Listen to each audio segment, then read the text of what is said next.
خارش بیماری کی وجہ اور شناخت۔ یہ فوراً پھیلنے والی جلد کی بیماری ہے۔ اس میں سب سے پہلے چھوٹی چھوٹی پھنسیاں نکلتی ہیں۔ یہ پھنسیاں ہاتھ پاؤں کی انگلیوں کے درمیان اور بغل کے پچھلے حصوں میں، پھر آہستہ آہستہ یہ سارے جسم میں پھیل جاتی ہیں۔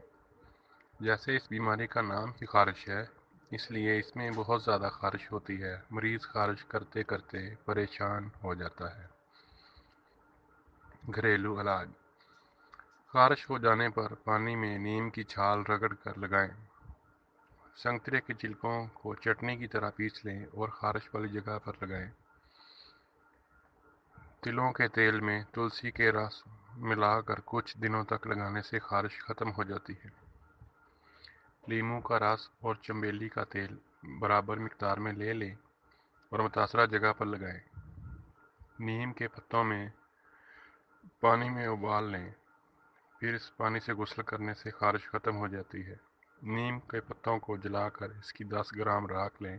اس میں 10 گرام گندھک دونوں کو ملا کر ویسلین میں ملا کر مرہم بنا لیں۔ خارش کو جڑ سے ختم کر دیتی ہے۔